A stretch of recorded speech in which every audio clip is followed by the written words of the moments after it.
Today's episode, I would like to introduce with the notion of us being in a finite life experience. So there is this notion that in, let's say in 70 years, we could be like still around, like functioning properly. Nearing the end. There is a like nearing component, yes. But we could be functioning in 100 years. That is less likely, even though in this the podcast in general, and I guess with us too, we believe in exponential progress also in the medical space. But in 150 years, we are surely dead. Hopefully. Maybe that as well. And we are probably forgotten as well. Yeah. What do you make of that? On the one side, it's scary, right? That there's going to be an end to it all. But on the other side, I would say it's also very much a blessing, right? Don't have to stick around here for forever. And What is this blessing about? well, life is suffering. Although there are also some very beautiful parts of it. But I guess the main idea behind it that it's limited means that it's valuable, right?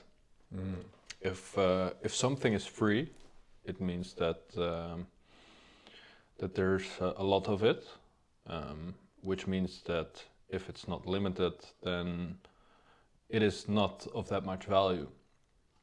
Scarcity creates demand. Therefore, having a scarce life means that you need to do something with it. You're somehow pressured.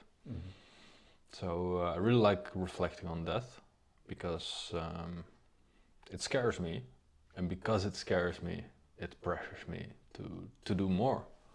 Yeah.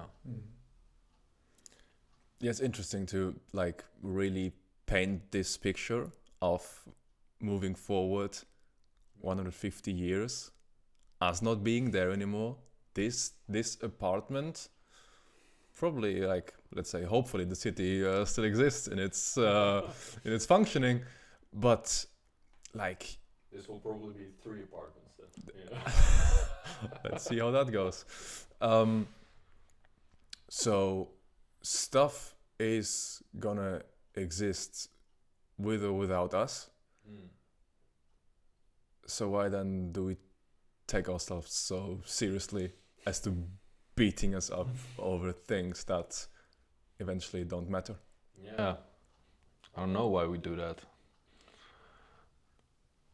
I do really, we were talking about this earlier as well, this, when you're worried about something, just think, like, first of all, no one is going to remember it. Nobody pays attention to me anyways. But secondly, like, is this still going to be a problem 5-10 years from now? And if the answer is no, it's like such a relief. You're like, oh wait, this stupid thing I'm worrying about really doesn't matter. It's really like insignificant. Also, what we talked about the other time, with the fear of being judged, like it's like some of the biggest driver of fear, but really it's like it's nothing, doesn't matter. And it's, on the one hand, it's very daunting, it's very scary, but on the other hand, it doesn't matter. And it was very interesting, actually, when people are old, the difference between the positive and the negative people becomes like increasingly bigger. So on average, old people are a lot happier. So you question, okay, why? So the main goal of old people is just to be content, to be happy. Us being young people, we have other goals. And those goals, they require discomfort, right? So because of that, we are innately more in this state of discomfort because it drives us. But they actually done studies about this, and turns out that old people although they are weaker, they are less healthy, they're less mentally capable, they're also a lot happier. So why exactly, right? They just deal with negativity in their life differently. Okay, how do they do that? They simply decide that they don't have time for it. Literally don't have time for it. So they actually did hundreds of interviews with these old people to figure out, okay, how do they do this? Turns out there's actually deliberate steps you can take to live a happier life. So older people, they visit the happy places, internal and external, more frequent and more fully, right? So the memories that are paying those eternal dividends. Exactly, but also physical places. In the US, old people, they all move to Florida. Why? It's warm. Warm is comfort. It's nice. It's happy. It's amazing. They also focus more on the benefits, the upsides of consumer products. So they literally focus on the positive more. They look more and longer at happy faces. How beautiful is that? They recall positive memories more often, like you just said. They entertain more pleasant thoughts, and they seek out and deliberately retain more favorable information. So in short, they focus, or they have better focused attention management. And literally, when they were asked, how do you deal with this negative situation? They literally say, I don't have time for it. Because they're about to die. It's so funny. It's so funny. Yeah, it's a true blessing to have potential that you have as a young person actualized when getting older. And I guess as a young person you might perceive this as a less fortunate state than you are now in, since all those opportunities that you might be seeing for yourself are then gone. Yeah. Hopefully realized. But there's a sense of gratitude that I guess you can also only then experience in that intensity. Do you think it's only then? That's where we should get at. Yeah. How can you implement this in a young person's life without having those this actualized potential? Yeah.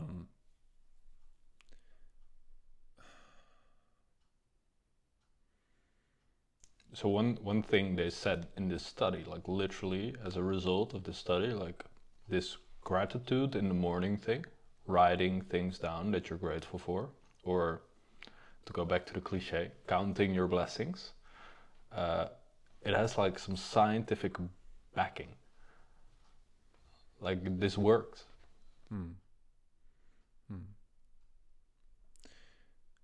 So, and this gratitude scheme that we're having then now, I guess this is part of striking this balance in between contentment for the now, for the stuff that you have established, etc. And this continuous striving, this forward motion generating, which is so important as well. Indeed. Yeah.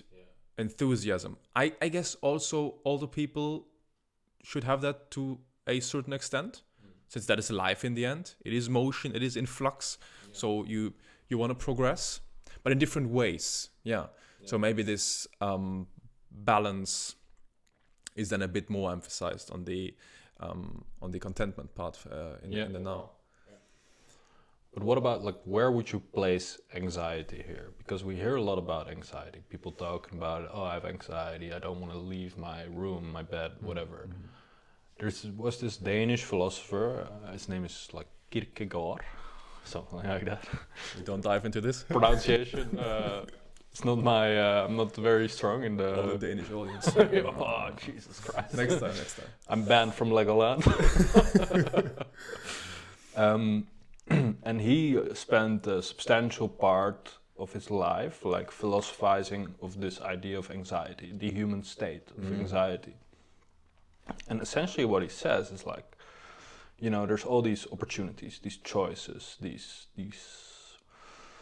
dawning like possibilities, right? But perhaps that arising of anxiety is actually a good sign, right? Because that means you're confronted with the choice, right? The choice is here, it's now. And so I've tried to like reframe this anxiety whenever I feel it, whether it's before I'm recording a video, whether it's before I'm going out to a social event. If I feel anxiety, I'm like, okay, I'm moving in the right direction. More of this, you know? Interesting. Yeah, anxiety is tightly connected to like this looking into the future and not feeling a sense of clarity within yourself. Yeah, like uncertainty, right? Uncertainty in the end, yeah. I believe the more you can map out your desired future state and a rough sketch on how to get there, the less like, let's say, macro anxiety you're gonna feel. Well, then you're talking about this micro anxiety of when uploading the video or the social event. Yeah, I would agree. Like that is something that is giving you a straight response of expecting a move out of your current comfort zone and confronting you with something inside of you that is some uncertain, some I don't know what's gonna happen, but yeah, I just think it's a good thing, right? Yeah. I would definitely agree. But of course, everything can be taken to an extreme. So I'm wondering now.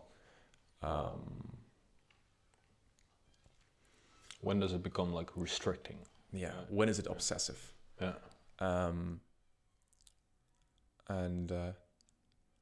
So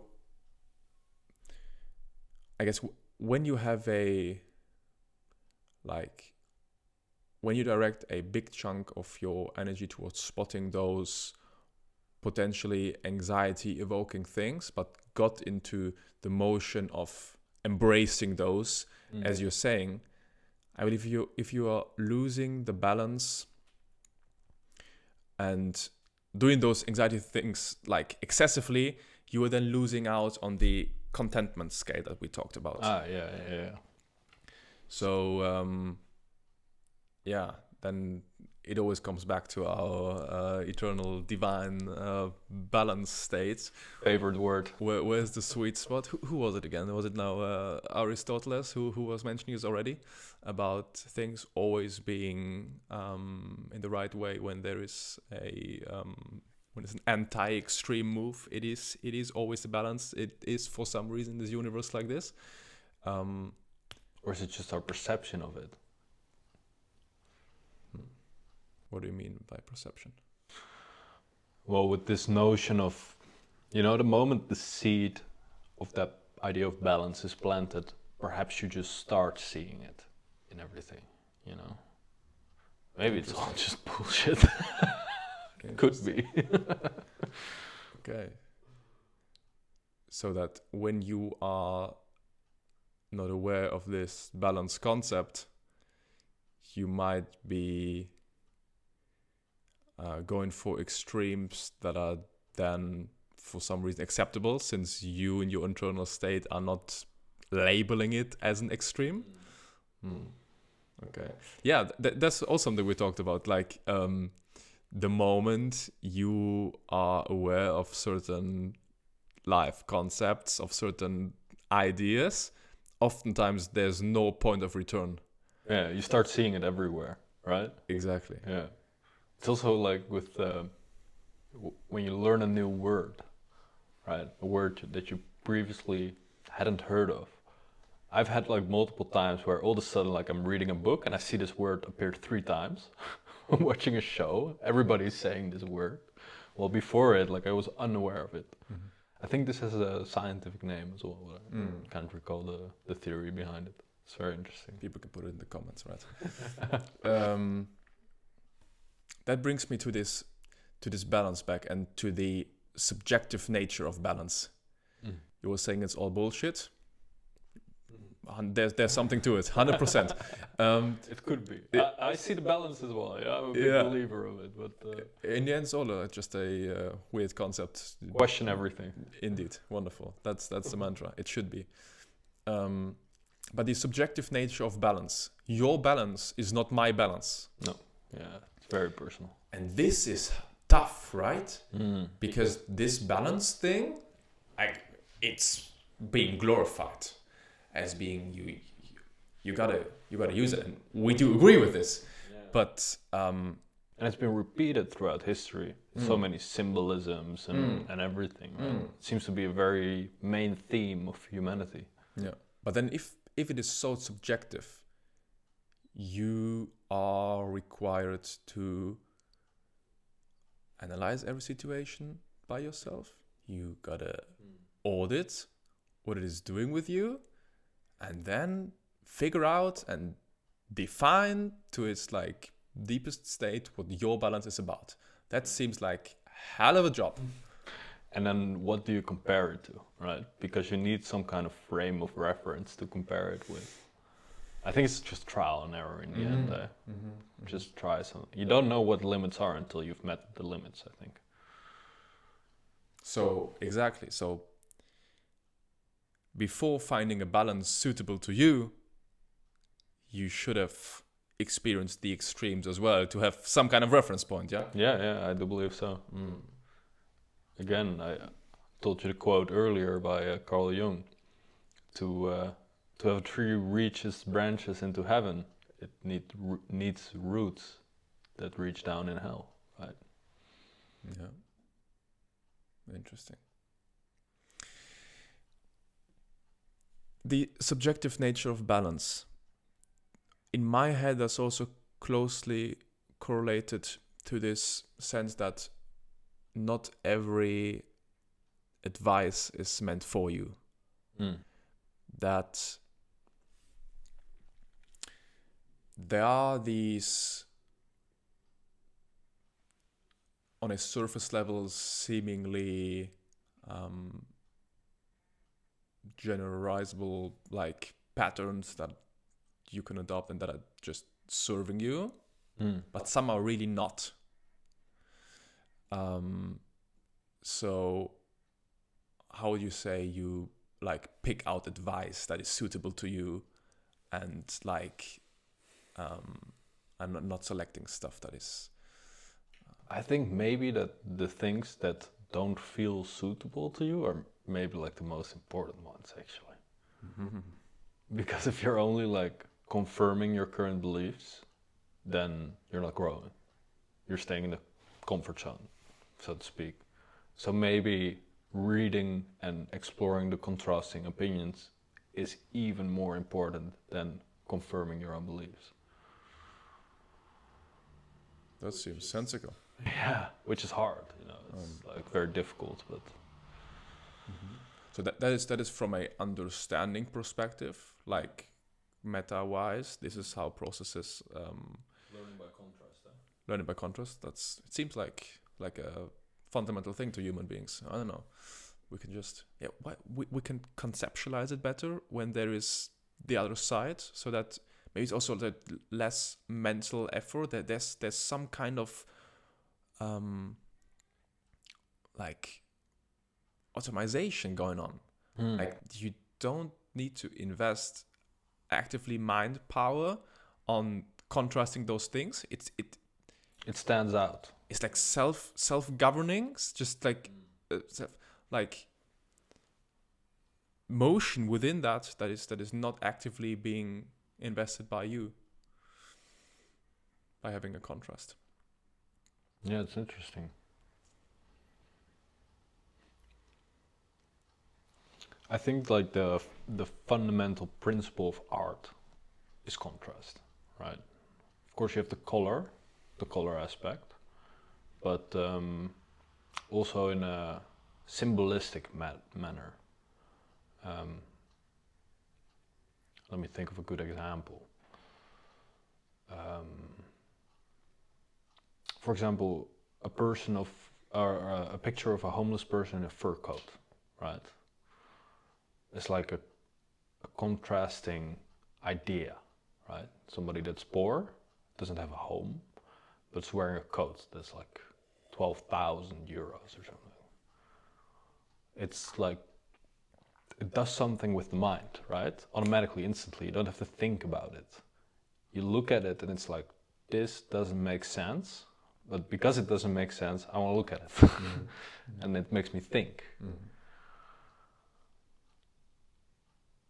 More than like a rich person wearing a suit with that coat on. Like, that seems normal. So I'm wondering now, where would this, like, it seems to be an ingrained pattern within understanding and like perception overall. So like, where would a evolutionary advantage arise from that?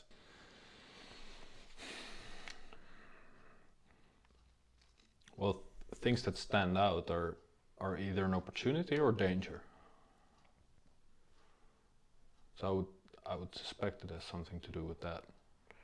But even if we go back to the color aspect, you know, our eyes are the way they are, highly contrasted, so that I can see where you are looking, whether you're looking at me or looking somewhere else, where you are diverging your attention to or converging. I believe your first point was especially spot on, like opportunity or danger. Yeah, 100%. So you have your normal, used to environment, circumstances, all as it is.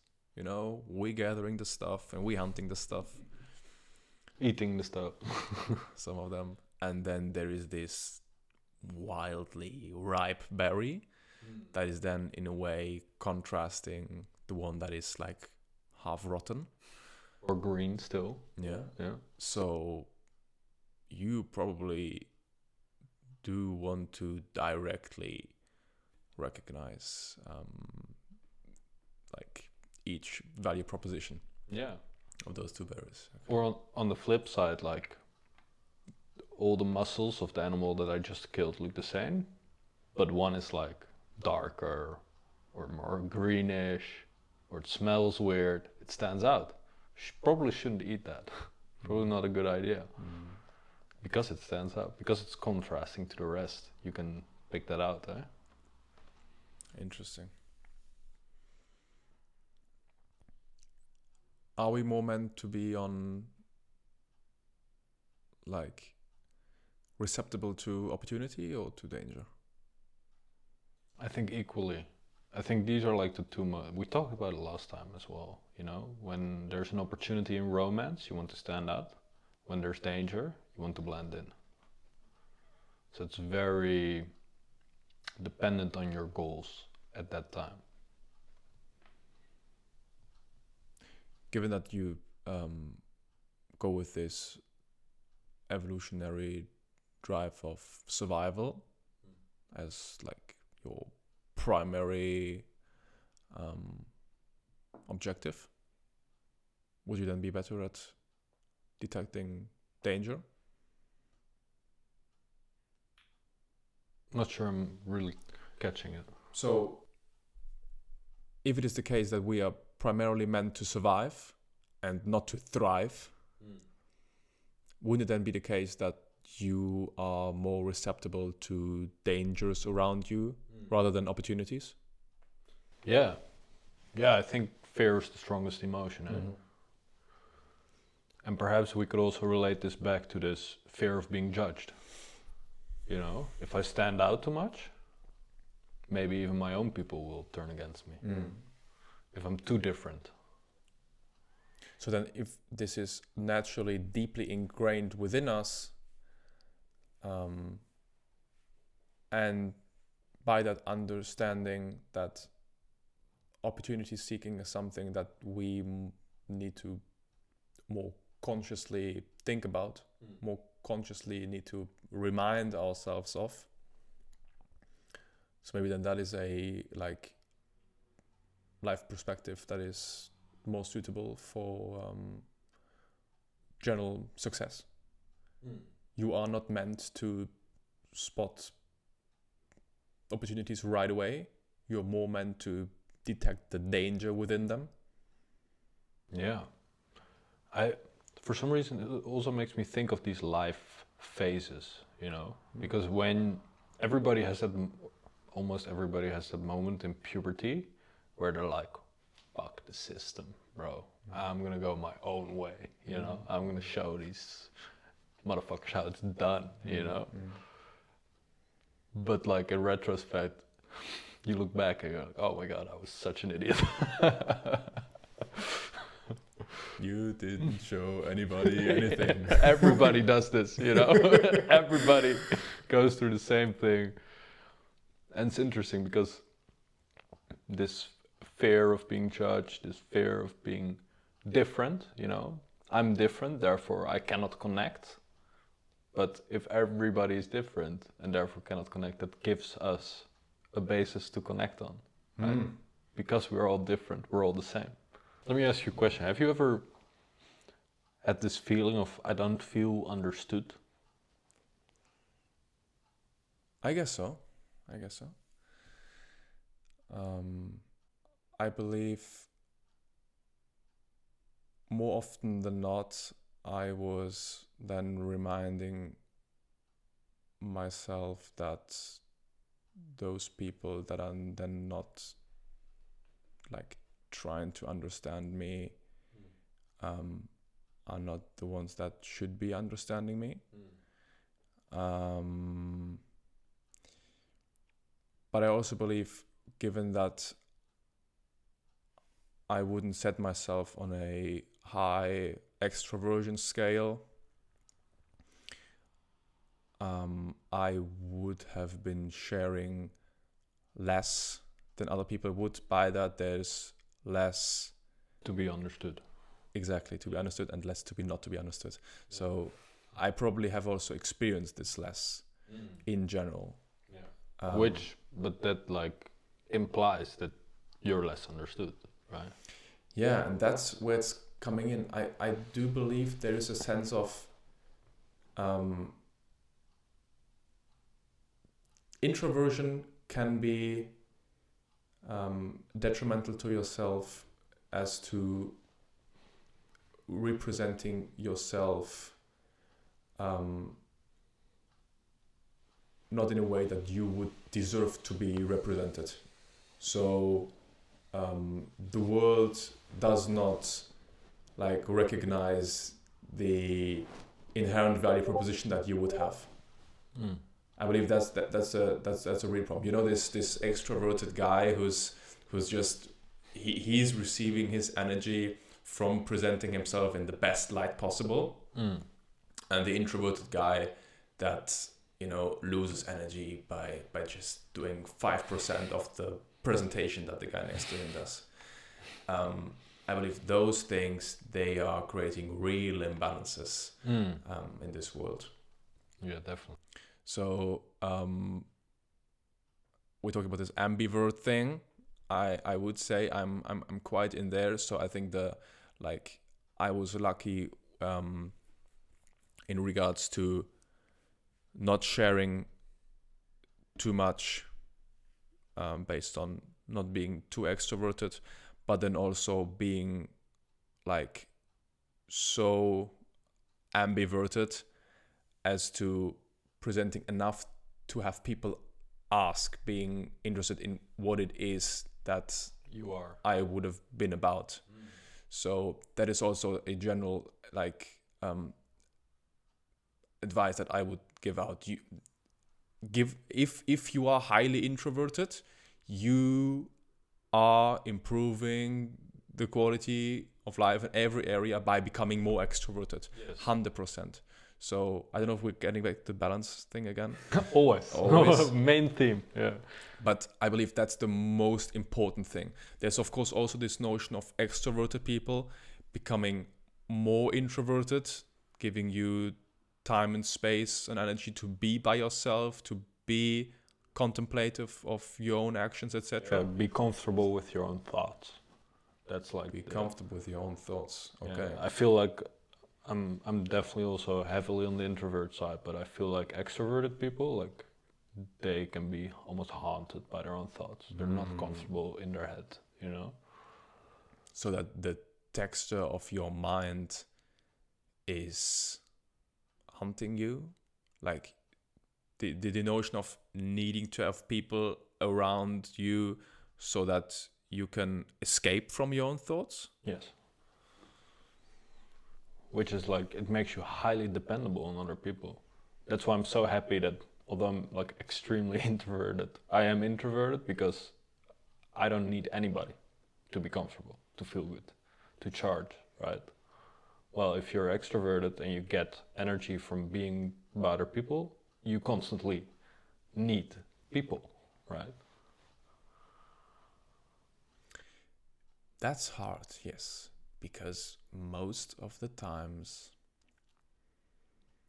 you're not gonna find people that are in alignment with the stuff you want to do.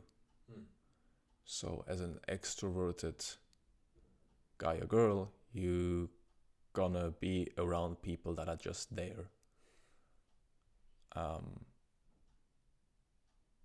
So in order to craft some, like, I don't like the word advice, but to get to some conclusions for extroverted people, how do you get more introverted? Force yourself to be alone. And maybe, you know, I think there's always, when something is uncomfortable, also what we talked about last time, you know, with this internal battle, the moment you feel that, like, bring awareness to it. Either by, you know, you can count to 5 just to pull yourself in the moment, or just write it down, man. That feels so good when you're feeling discomfort or whatever, just writing it down. It helps me process it, at least, you know, the emotion, whatever's behind it.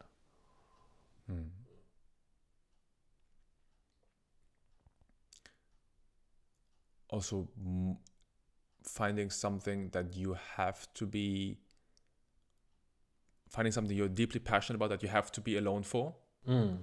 So as an extroverted guy, finding the gym as a passionate place, you might be able to, like, become more in alignment with the texture of your mind, since you're gonna be staying with it for quite some time. Yeah. For some reason, this, like, modern gym community is more, like, individually crafted. Yeah, would you say so? I would say so, yeah. I feel like you have a certain status in the gym, right? You're either a talking guy or a non-talking guy. I'm like heavily non-talking guy.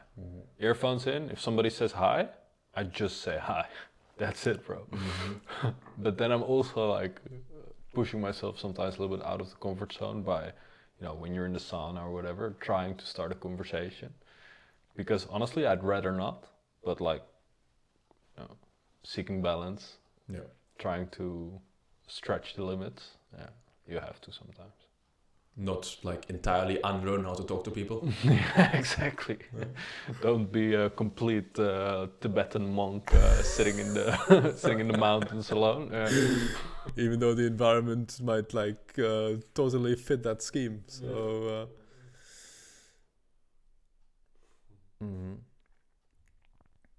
So. Okay, that's extroverted. How do you get more extroverted being introverted? Find extroverted people and hang out with them. That's the first thing coming to mind? That's what I did. That was pretty much my objective this summer. Or also just finding a job where you have to talk to people. have to entertain people, have to service people, helps a lot. Yeah, I've gotten a lot of people skills from that. That's so interesting. So I see that also a lot in bars and restaurants when the waiter, waitress, whatever that is like you can sense that there's an antisocial nature within them. The discomfort, it's just like they radiate it. Exactly. So is it your first day? Hopefully. But but then it's like first thought being, why would you do that if you're not fitting into that scheme? But then it's like, this girl or lad, that's like self-improvement scheme. And in a way you are this scheme of being as an introverted human in extroverted roles. I want to articulate the thesis that this is a sense of self-deception in the way of you are telling yourself the story of now all of a sudden being something else and having real world validation for it because you see your outfit being entirely matched to what a waiter is wearing your entire life. But why do you use the word deception? Deception. Maybe I just like do it in general. I've been using that. I know. Yeah. I guess I have a more positive correlation with it than most people have. Quite negative. Yeah. No. But like working with yourself, sometimes you gotta deceive like inner demons in order to like tame them.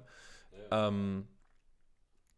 would also like to bring it back to this notion of anxiety, right? Because as an introvert, like I remember like having that bar job or waiter job every time before having to go to work, like the whole day you're thinking about, I don't want to do this, I don't want to do this, I don't want to do this, I don't want to do this.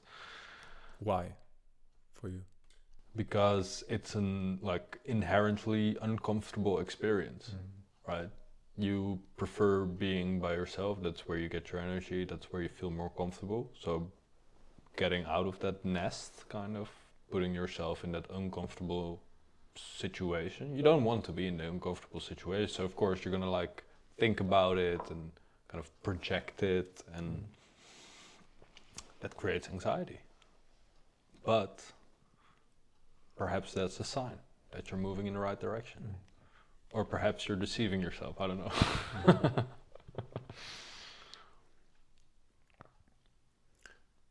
Yeah, at least in my experience, the second you have an official role within something, and it has this growth potential within it, it's becoming way easier to feel yourself into the motion. You mean like with the addition of responsibility and people depending on you being part of a team? Maybe that's also a part of it, yeah. So also maybe like within the context of our studies, having this team and different roles within it, the second you are meant to lead a session, you are expected by all people to have a sense of extroversion within you, to have a sense of dominance, of like guiding nature. And if that is not your natural state, this is a wonderful opportunity to grow in it, get straight real world feedback for that. And also like learning to ask for help. That's like a big one as well. At least when I look back at my service industry experience, I'm very bad at asking for help. I'd rather do everything myself, but you can't, right? Sometimes it really just is too much. Yeah. And learning that limit and then actually asking somebody for help, like, does a lot with a human, I think. What do you think is hard for you to ask for help? I think I really, really like the idea of autonomy and independence. Not being dependent on other people. Perhaps we can relate that back to some childhood experiences. I don't know. Would have to talk to a therapist to uncover that, I think. But perhaps it's also a reason I'm not seeing a therapist, right? I feel like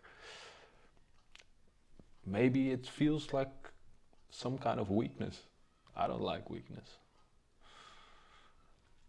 And trusting somebody that is not you with your thoughts, with your feelings, with something that you need or that's deeply related to the self, that's like a big step, You really need to put trust in somebody else. And as an introvert, that's very hard, putting trust in somebody else, I think, for me at least. It reminds me of this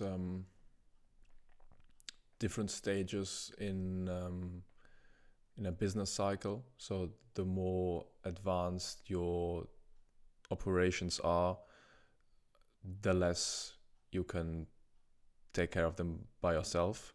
Yeah. And then there is this magical point of like you realizing that the need for delegation cannot be postponed anymore. And I mean, before that, there was this time of starting up, and you, in some way or another, made sure it worked. By that, you probably attached your self-worth onto that pursuit, those little operations, etc. Taking pride in it as well, eh? Exactly. So we should talk about identity a lot. Like that is exactly what it's like, attaching your identity too closely to the particular thing, and then all of a sudden, like you have like objectively succeeded in the thing you were doing, and now I need to delegate that specific thing that I was doing for so long, my little baby, to like some like Fiverr someone. No, that's the worst case. But like to just someone else. Yeah. And of course, the first things you're gonna delegate are the things that you don't like doing, right? But the things that you do like doing, right? The things you take pride in, it's a very important step, I think. Yeah. And it also comes back to like this notion of almost narcissism, right? Because the performance of this thing that you create is highly tied to your person. The best example, of course, is like social media and whatnot, right? So right now I am the person that is like the main thing in the social media, but we want to, for this social media aspect, to be more of a platform to showcase a community, right? So there's gonna be a moment that there's gonna be another person there. Right now it's not going too well. So that idea is actually relieving. But what if the social media explodes, right? Millions of views, thousands of likes, and then having to give that away. That's a lot different than giving something away that's not really working anyway, right? So I'm already thinking about that and trying to prepare myself for that, because in essence, this like putting this content on there and then literally other people judging it, like that's narcissism inducing, pretty much. It's like points that are related to your person. Yeah. Do you have strategies for detaching yourself from the immediate social media outcome of your video with your face on it? Man, like, so if I like deeply look into myself, last time talking about the why and the meaning, like my why, where I find the most meaning the most like sense of purpose is when I see other people grow. So if I were to be able to like show somebody how it's done and seeing them get better at it and excel in it, I think that will be my like detachment phase, right? Kind of passing the stick to the next person almost. Interesting. Yeah. Or just giving somebody a place to have their voice heard. Yeah, I think there's a lot to that. Yeah. Talking of other people and their growth, I guess you as NEWMO are very much invested in having people dealing with those modern distractions more thoughtfully. The tools that I'm currently aware of are there's always a community aspect to it. Oh yes, most important part. Yeah. Why do you think that is? Well, what we said earlier, right, with this, we're all different, but that gives us an opportunity to connect. Like purely the feeling of I'm not alone in this. There's other people suffering through the same things, and then seeing how other people deal with it and break it, like sometimes that's all you need, right? Somebody else has done it before me, so therefore I can do it too, you know? And then on the moments, so let's say we're this thing that we're overcoming is like a big mountain, right? We need the North Star to guide us over the mountain, but there's gonna be days where it's too cold, too windy, too snowy to continue on. And then we need a base camp, something we can fall back on, right? And that is the community, those are the people. And that is like also on a more personal notion, like the bare bones version of your routine. So when everything goes to shit, when a dear person next to you dies, or your cat dies, or you know, sometimes the chaos of life just takes over. What are the things that you're gonna keep doing purely to keep yourself like stable, right? For me, I know that exercise will always be in there to some degree, whether it's running or just doing push-ups. Like the slightest form of meditation will always be in there. But things like reading, I'm not gonna do that because I don't find, I find comfort in that, but not that like fundamental thing that I really need to, you know, stay stable. Would that change reading different stuff? So what about like a pure fiction version booklet? Because I was thinking a lot about this notion that why are human beings enjoying those fiction stories, storytelling in general, so much? Is there a sense that you need to detach yourself from present reality from time to time, especially in those, as you say, snowy kind of moments? Yeah, I definitely believe so. But for me, even when I'm reading like light fictional stuff, it feels like effort. It's never like this relaxing thing for me personally, you know. And that's the beauty of like self-improvement or self-development, however you want to call it. I think we all need to do it. We all need a North Star. We all need a mountain we need to cross. We all need a base camp. But the North Star, the mountain, and the base camp are completely different for everybody. Self-improvement, this journey, is perhaps like the most personal thing that there is.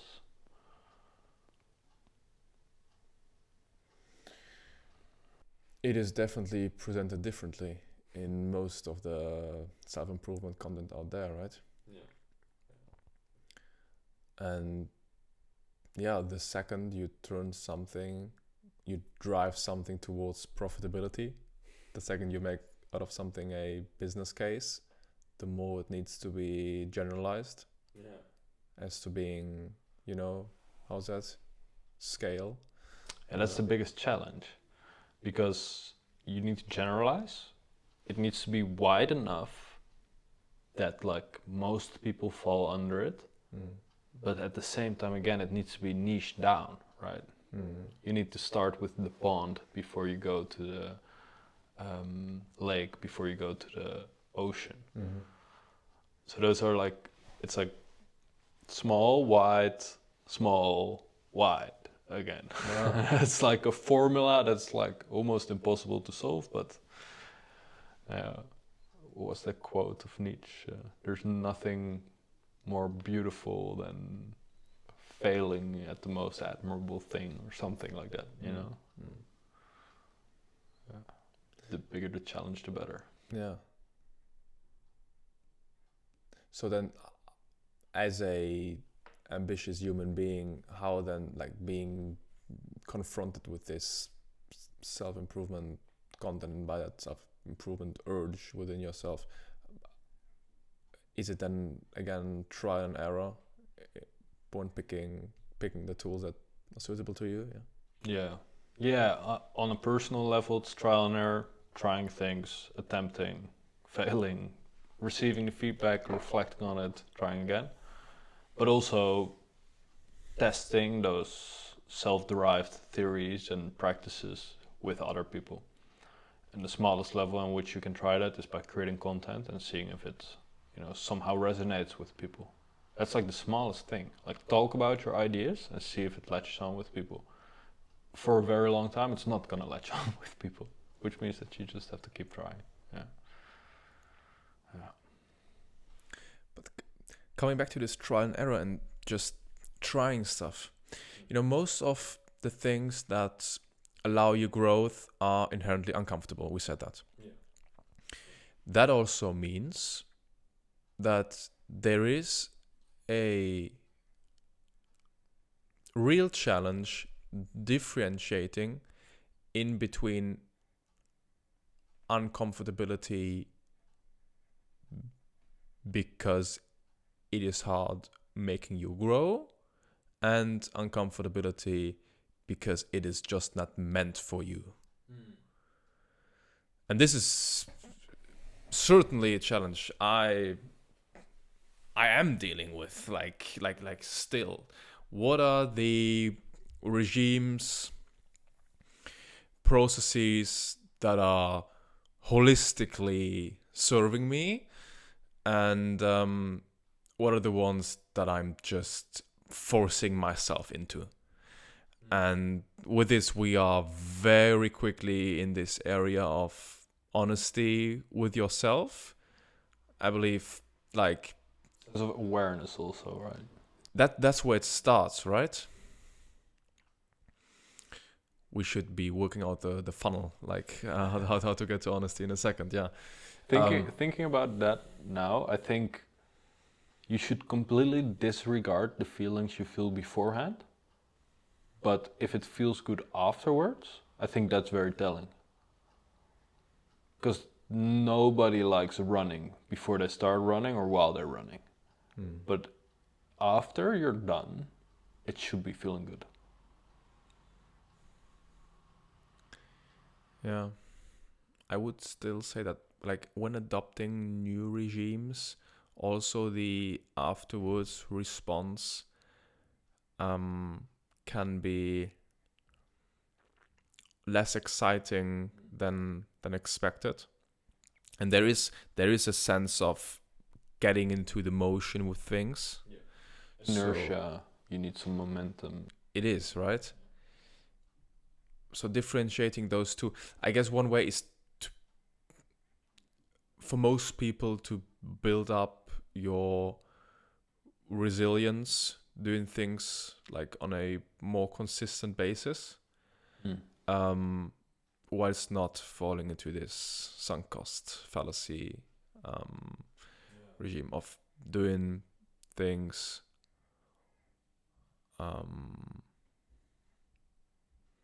just because you started, just because you said yourself, I'm gonna do this, so yeah, I'm gonna do this.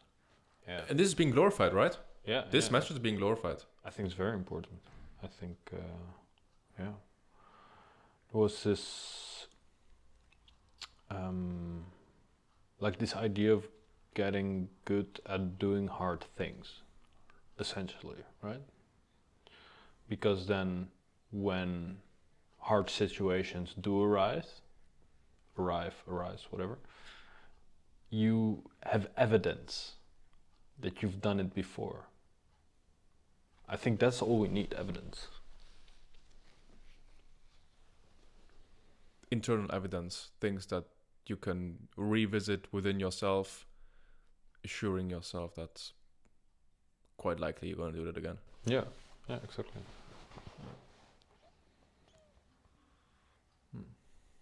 What is the hardest thing you've done lately?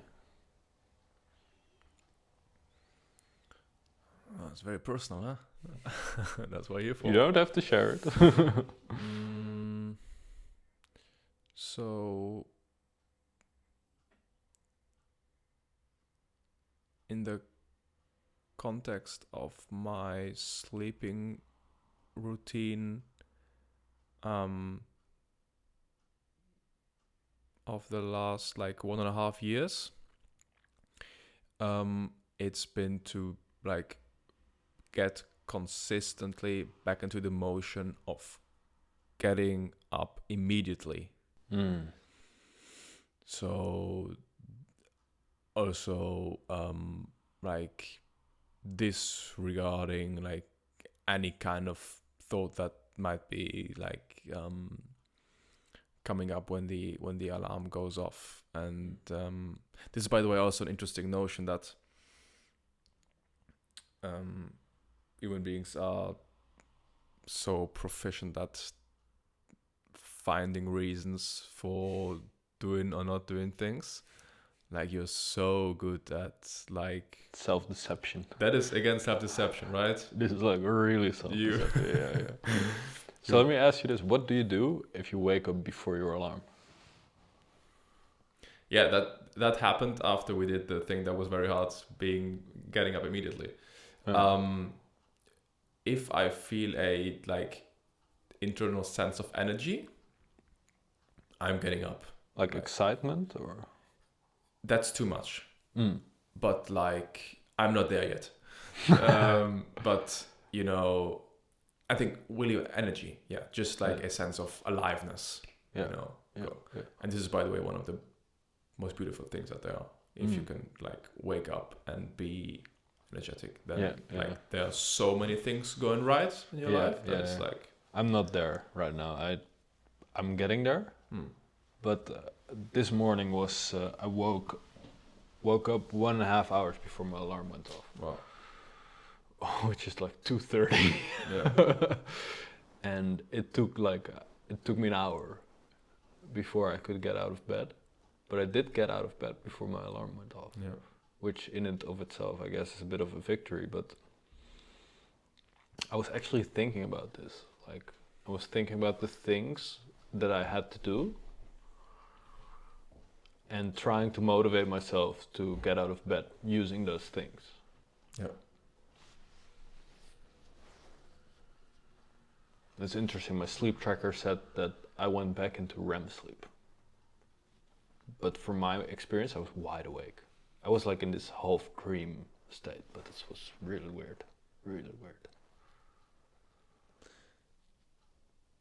That's interesting, right? When you like awake and then you are falling back into this light sleep, and then you have the most vivid dreams. Yeah.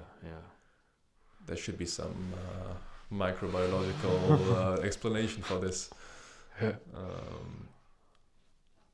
But also thinking back, like, what woke me up was anxiety. It's like worrying about things. But then those things couldn't get me out of bed, which is strange. Interesting, yeah. The comfort was too comfortable. Yeah, but I guess anxiety in and of itself, in its like rawest form, is not propelling forward. Would you say so? I don't think I agree with that. Maybe I'll get you. Give me 1 second. So, I guess what you are pointing towards is this state of like present anxiety that propels you forward, coming to solutions in order to prevent the thing that you are anxious about from happening. Yeah, or simply put, like, what do you do if a certain place is not a nice place to be? Yeah. You go away. Yeah. You go somewhere else. 100%, I agree, but I wouldn't say that the driving force within the motion is anxiety. I would say then it is something else. Then it is like just some drive that is not directly associated with anxiety, because then I believe like this drive is then enjoyable again. But this shouldn't. Yeah, at least that's how I conceptualized it at the time. Might be changing my mind.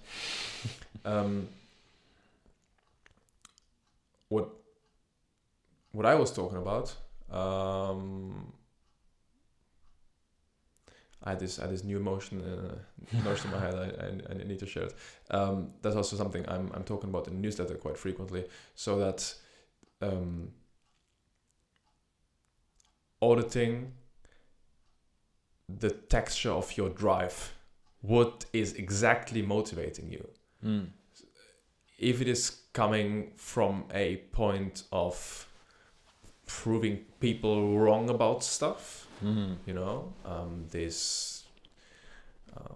we hear this a lot about this bullying experiences and then becoming hyper successful in order to look back on those experiences, prove them wrong kind of spirit. Yeah. Or have really something that you've figured out your why, you've like figured out that for some reason your personality characteristics do suit that end goal, and you like pursue it for its own sake. I believe more often than not you should go down that route. The latter, definitely. Yeah. The like worthy in and of itself, but I also realize that kickstarting energy is oftentimes coming from dark places. So maybe again this example of you know those gym fitness experiences starting off because you felt fat or whatever, fat, skinny, incapable, people making fun of whatever, and then by engaging in it and being having a sense of success within it, then the whole motive around it changes, and you're becoming more healthy in your approach. So a negative driving force having a positive outcome essentially, and transformed like the driving force towards something positive as well. Makes me think of the whole Jungian psychology realm of incorporation of the shadow. You know, these dark emotions, they're fact, and if you push them down, keep pushing them down and repress them and suppress them, etc., it's going to lead to an explosion eventually, and that's not good for anybody. Well, if you actually learn to express these emotions in a healthy way by going to the gym, for example, which for many young guys is a great way to express this aggressiveness or whatever, you know, you're actually doing something productive with something that's inherently like has a bit of a darker side to it. So if the first step of dealing with your shadow is expression, how does that relate to our conversation about awareness being central? I wouldn't say expression is the first step. Like the awareness is the first step, Okay. and then the expression is the way to Mm. to deal with it. Essentially, yeah, to make it part of who you really are. Yeah, yeah. Incorporation. Why is it that expression leads to incorporation? Well, it's either expression or repression. Those are the only two options. Mm-hmm. So either you push it down, which is never a good thing, or you utilize it in a positive manner. Mm-hmm. Mm-hmm. Is it that by expressing, you get a feel for how to deal with it properly in every other life circumstance that you have? So having this one outlet, which might be the gym, of just letting it flow. Yeah, exerting it. It's a suitable place for it. Yeah. Yeah. And then you just learn on how to harness that power in a more subtle way in different circumstances. We were talking earlier before we started recording about this. A lot of things beginning in the physical realm, but it doesn't have to be limited to that, right? Because these aggressive, dominant, whatever emotions, you can use them in many ways, you know. Also proving other people wrong, you know, by working, by being productive, whatever. I think there's like a lot of power in that.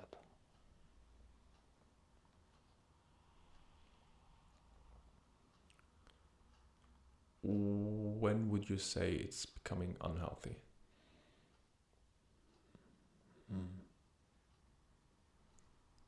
My intuition tells me when it starts to rule you, when you cannot turn it off. Good. There always needs to be a sense of like control, right?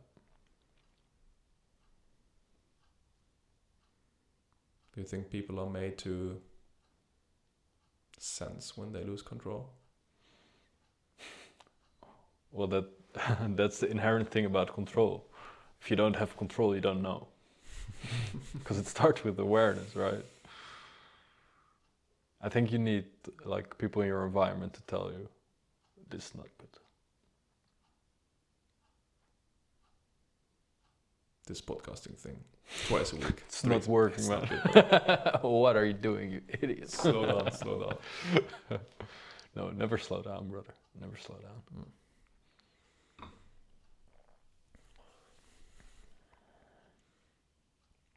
Interesting.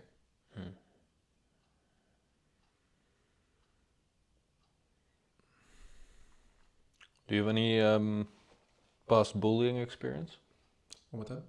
Do you have any past bullying experience? No.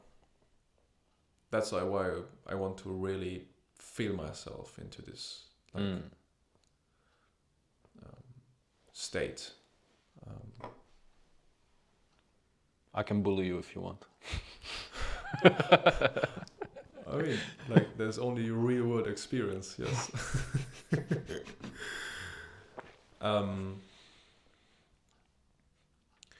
No, I'm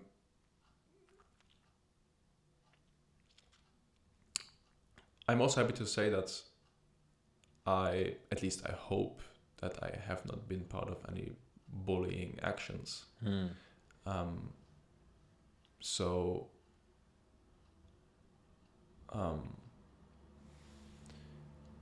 that leaves me in like a place of, can I empathize with like either of those ones? Like, or none? kind of not.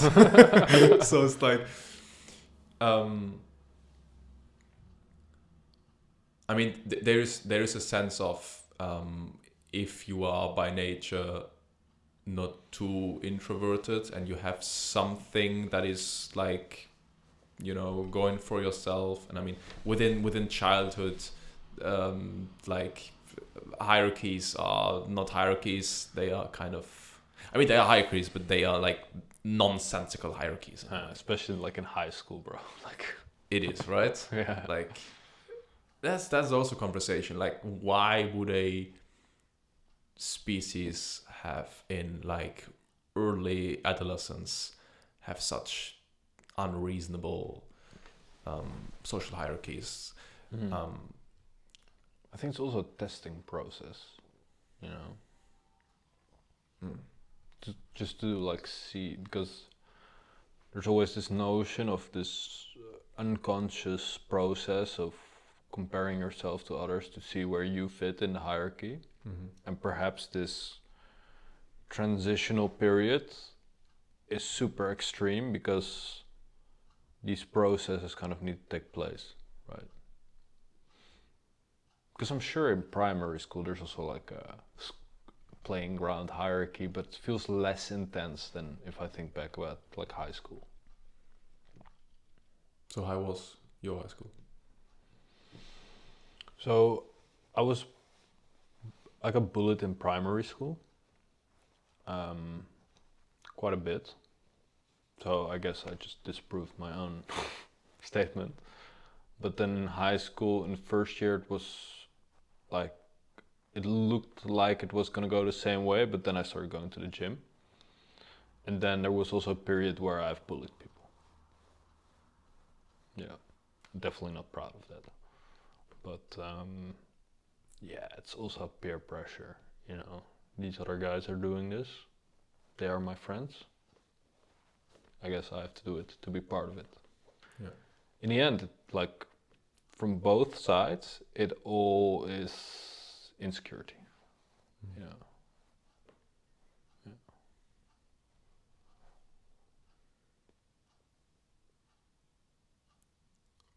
How did you notice getting bullied? And how would you say, like, actively bullying? Is that something that while it happens, it's something that you feel, but then disregard as less important? The peer pressure succeeds? In the moment of the act, it's pure like a dominance thing. It's purely trying to signal some kind of being better and making yourself feel better about yourself by pushing someone else down, I would say. But being on the receiving end is like painful, man. Lonely, painful, really bad. But in retrospect, that has learned me so much, taught me so much. Also, you know, a sense of independence and not caring about how other people view you, what they think about you, how they judge you, whatever. Like if I compare the two experiences, like it's crazy because being bullied, honestly, like when I look back at that, it's like mostly positive feelings, positive lessons. And the bullying, not a good place, not nice. But then also the person that we bullied is right now not in a good place. Like fucking drug addict, really, really fucked up. Yeah, it makes me think like I surely, I have seen, you know, a lot of bullying in my life, as we all, I guess. To what extent could you have done more, you know, in order to, make that less of a thing?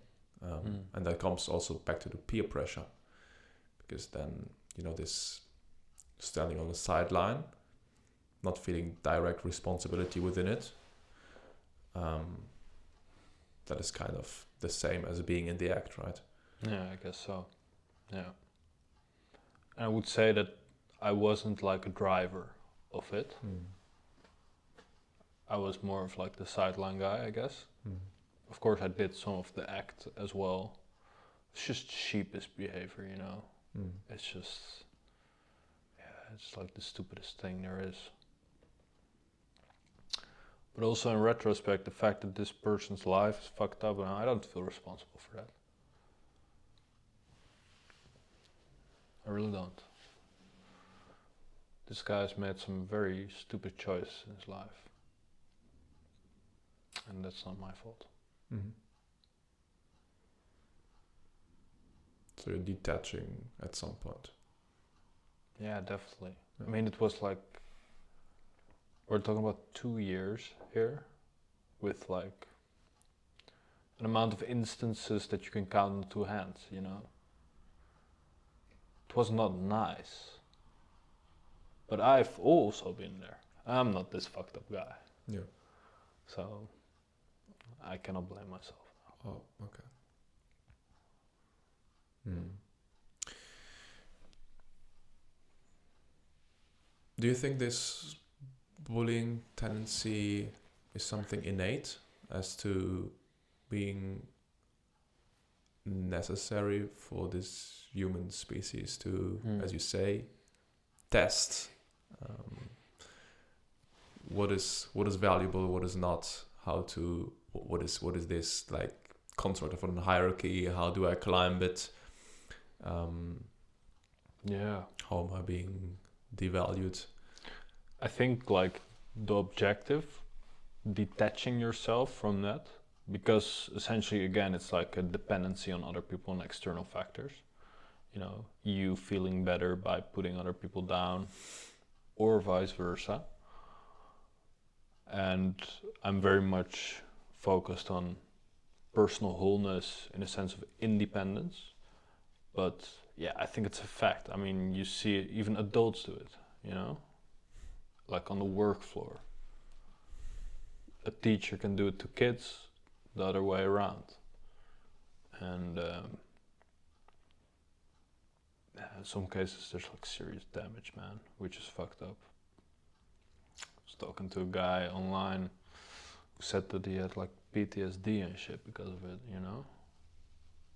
And that can then be like anxiety inducing, which is then like restricting him from living. But again, you know, take some agency over your life, rise above it.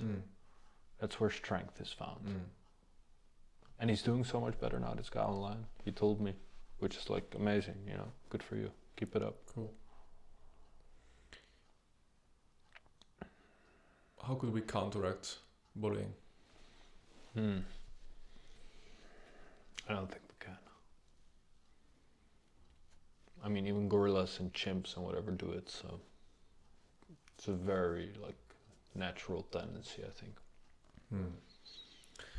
Yeah, I feel like it's been widely discussed in these like high school settings.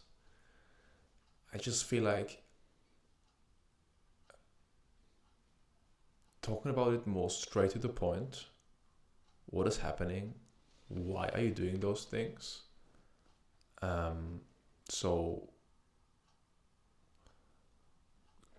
creating understanding. Isn't that something that like takes wind out of the sails of those the bullying entities? Yeah, but you know, especially if I think about myself being in high school, like you question everything the teacher says as much as possible, right? And like you try to take the least amount as possible serious. So I would say that would almost have a counteractive. Okay. Like that change needs to come from within, but then you're asking a 16-year-old boy to do that, right? It's hard. It's hard. All you can do is bring an even older boy that bullies the bully. There's always a bigger fish. Yeah. Give him a taste of his own medicine. Yeah. But even that, you know, I had experienced it before I did it, and yet I did it. Yeah. So, coming from bullying to to NEWMO, which is potentially also dealing with those or like their clients' past traumata. You want to create more agency within people maneuvering nowadays like modernity landscape. Mm-hmm. What would you say are like the prime characteristics you want to build within your clients? You want to encourage to blossom. Yeah, the main one is like agency, ownership, responsibility, however you want to call it. And with that also comes this idea of Jung, which is like incorporation, wholeness, so accepting the entirety of who you are and using that also. Because those things that are uncomfortable to think about, those past experiences, there's so much power in that. There's so much you can do with that, but you have to accept it. You have to like wade in it almost and be comfortable with that.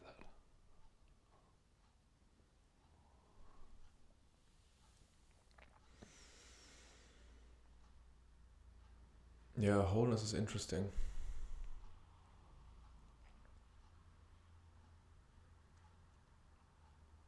It reminds me of this. I definitely forgot where I read it, but it was a description of like a nowadays hunter-gatherer, father and son. Was it New Zealand? Or something, Southeast Asia, island, something. But the main message was when this guy who described it saw these two people, the first feeling he had was this sense of authenticity and wholeness and comfortability within themselves that they had. Being totally in alignment with the entirety of what you are and express in the world. That's that notion of authenticity again. Yeah. You feel it. People radiate it. It is, right? Have we talked about this? Was it a brainwave conversation? So that, like, the thesis was one of the highest frequencies you can access is by having this authentic state within yourself. Most of the times due to whatever peer pressure or settings demanding a certain way of being, you are sacrificing authenticity for that sake in order to feel more comfortable, to have like presumably a higher frequency in that situation. It turns out to be entirely not the case. So that is a powerful message, like authenticity overall over everything else. Wow. So, and I guess that is also how this guy described this in this level of amazement of like, I'm living in my modernity bubble of this is my profession and this is what I've done and this is what I'm doing on my Saturday morning walks and this is the kind of bread I'm eating and whatever. So really much into this routinized behavior that is then sacrificing something innate human of, is that exploration? Allowing yourself to... So what are we sacrificing, essentially? Like, or what are we sacrificing this authenticity for?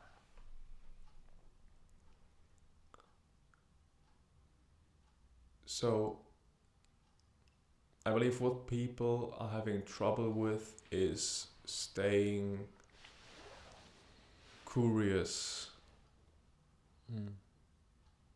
within a like routinized state of living. I think what this guy saw in those two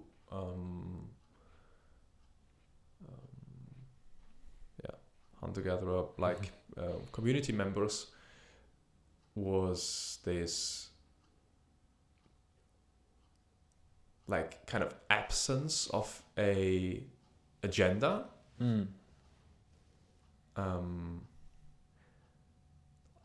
I guess living in modernity, you oftentimes have an agenda that is like,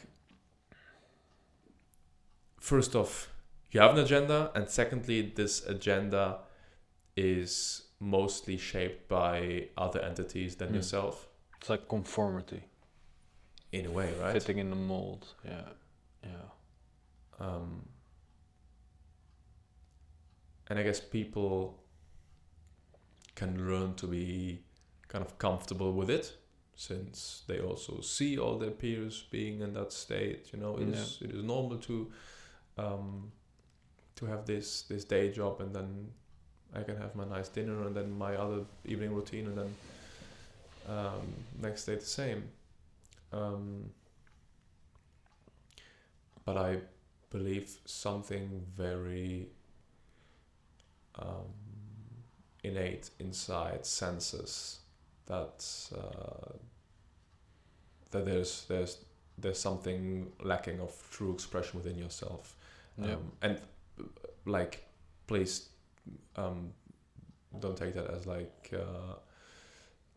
bashing every 9-to-5 job as it is. If that is, if like most of your key activities are in alignment with what you feel connected to, then that's entirely fine, and I'm happy you found something like that.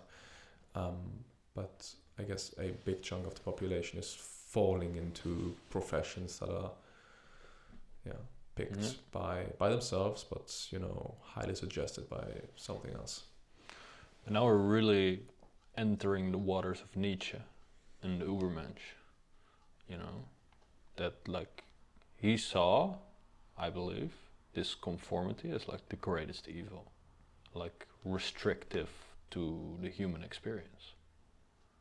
And that his idea of what greatness is breaking all those conformities, going out there and I guess truly being authentic by creating your own values and living up to those values, which is like the, I guess, definition of what authenticity would be. And then also be having comfort and discomfort in there, with comfort being a restrictive force, creating a laziness, and this sense of discomfort being where growth, where true authenticity is really found.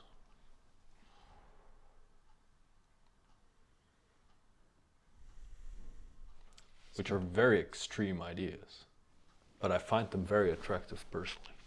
Yeah. I like the notion of only being able to be authentic when you figure out a value set for yourself. How else would you be authentic to what? Right?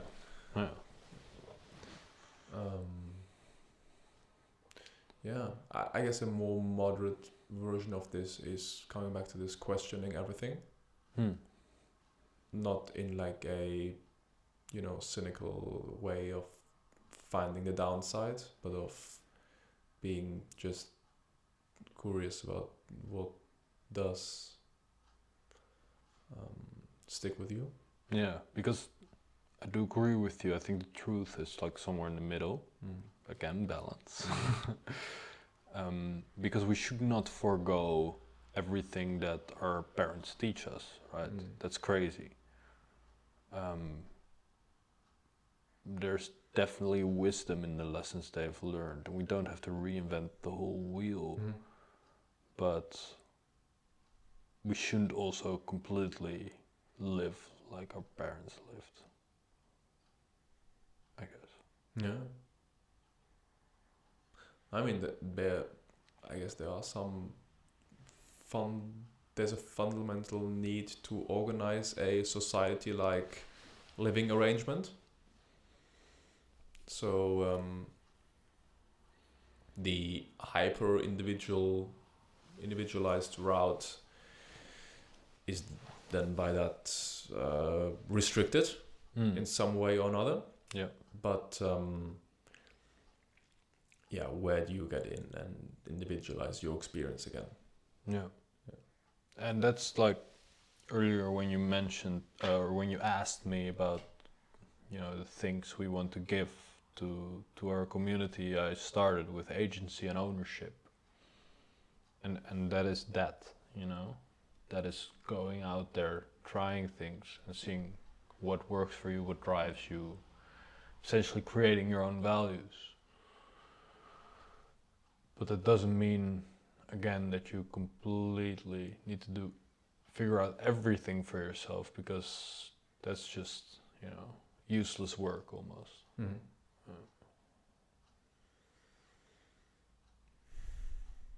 Interesting.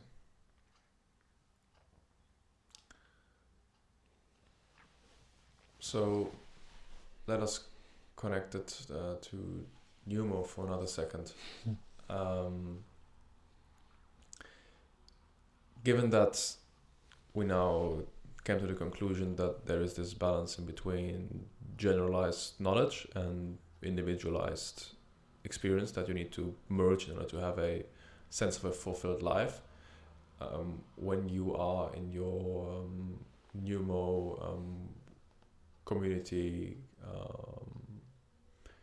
as the kind of guiding force, how do you make sure you can, you know, instill patterns like routines, behaviors that you deem to be valuable for your community, whilst allowing a individualized approach? So I don't try to instill anything. Foremost, I try to give as little as advice as possible.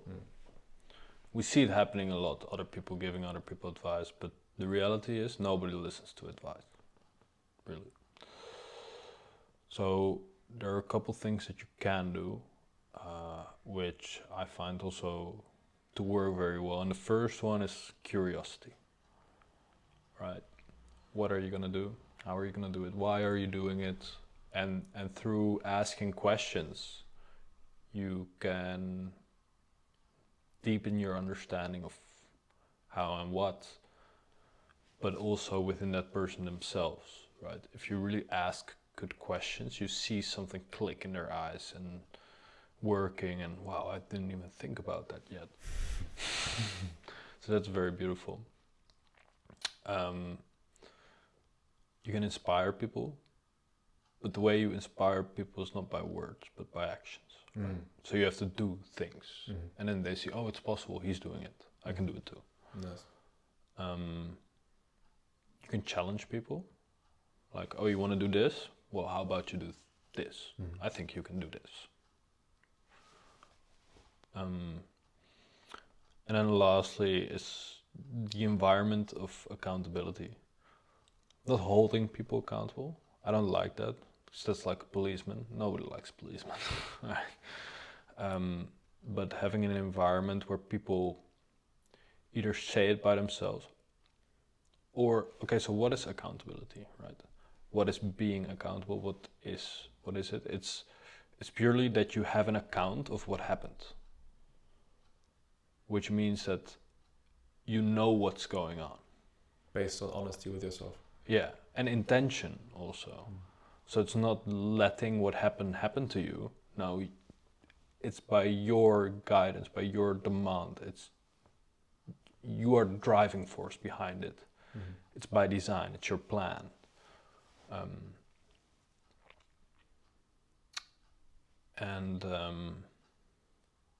It's very interesting on how to do that, right? Without being the policeman. But so I think in a certain way we're doing it very well now with group chat, where everybody's just sending their daily goals as kind of part of a game. But over the summer, when we were kind of validating the first rendition of our program, we saw it happen naturally, and it comes from a place of curiosity. And so in essence, we would be like the authoritative figure in here, but we're not asking people about what they've done and etc. No, it's the people asking each other because they're curious. And that is really this natural, and that's the only way it works, right? Let me dig into that. Why are not people listening to advice, and why is curiosity important? So the advice thing, of course it works in some cases, but there needs to be respect and authority, and like there needs to be a lot of things there before advice works, and then it works like a little bit only. In essence, what I believe it comes down to is people don't like to be told what to do because they need this sense of ownership over their decisions. If I tell you, you should clean your stove because it's disgusting, because I find it disgusting. By the way, it's not. It's not, it's hella clean. But the first thing that comes in your mind, assumptively, is fuck you, right? But there's another interesting psychological trick you can do is, I can tell you, oh, you're such an orderly person. You keep everything so clean. And then all of a sudden you notice, wait, my stove isn't clean. Boris just told me I'm an orderly person and everything's so clean. This is a mismatch, I need to fix this. Be consistent with myself. Yeah, consistency, exactly. Chialdini, influence. Yeah. So that's interesting, but we haven't really thought about that yet. So yeah, it's really, our job is creating an environment and a guiding productive dialogue. I feel like this is so difficult. Yes. Yeah. Like, especially having solutions that have been working for yourself, seeing people with similar problem statements, but then resisting to become this like authoritative, like almost oppressive force, wanting to, having people adopt your way. And I guess from my own experience as being like an older brother and obviously wanting the best, and then figuring stuff out for yourself, and I guess also having a sense of impatience within me, that is like advice being articulated, making incredible sense to you since you have experienced it working out for you, and then seeing in that case my brother not adopting this in that way, that's like pure inner conflict. Yes, like, why wouldn't you do that? Yeah, it's crazy. Yeah. And then not becoming this policing entity as well. So I feel like there's a lot of counterintuitiveness within that realm. Definitely. That makes it hella interesting. Yeah, and I still it's still hard, and I still fail at it sometimes, because people also ask for advice, but even when they ask for advice, you shouldn't give it to them, which is crazy. You should just ask questions. Yeah. How do you think you can fix it? Beautiful. That all comes back to this coaching approach. I think the course we both coactive ran through, coactive coaching. So being like presupposing that all the energy and all the solutions and everything that you essentially need is within yourself. And me as this coactive coaching entity is just here for facilitating that process. Yeah, curiosity is the guiding principle, I think, to find that out. Yeah.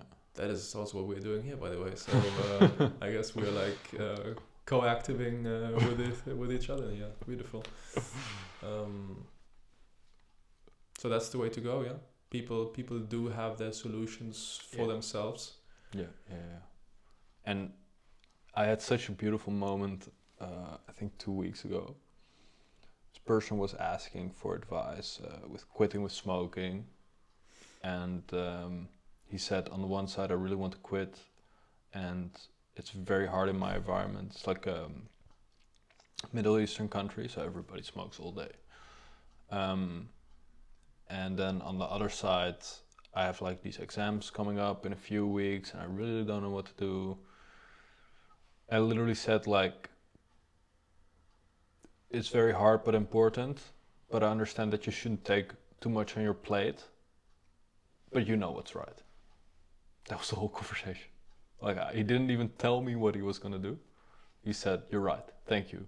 It has been very good talking to you. Wow. And like, on the one side, I really wanted to know what the choice was, but on the other side, it was so beautiful just like that, you know? Because kind of the same way around, I don't even need to know how, what, why. If you know, you know. I must say, a couple of days later, I did ask him, because the curiosity was just eating away at me, but yeah, you know what's right. Beautiful. Yeah. Also trust in people, huh? Mm. Yeah, that's it, man. Trust. Yeah.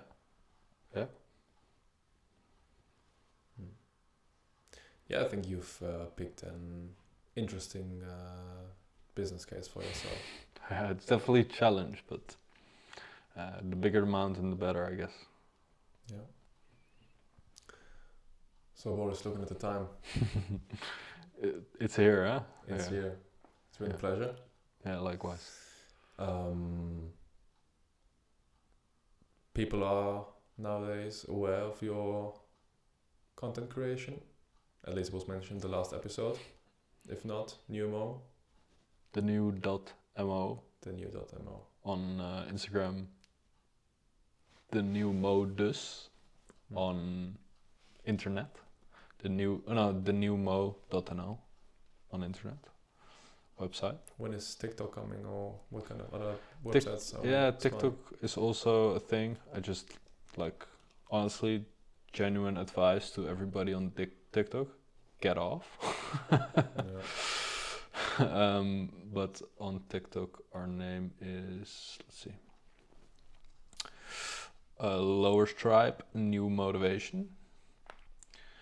And then on YouTube, I guess all the links will be in the description. Yeah. So it's been a pleasure. Likewise, man. We're going to close this. Thanks for having me. See you soon. Cheers.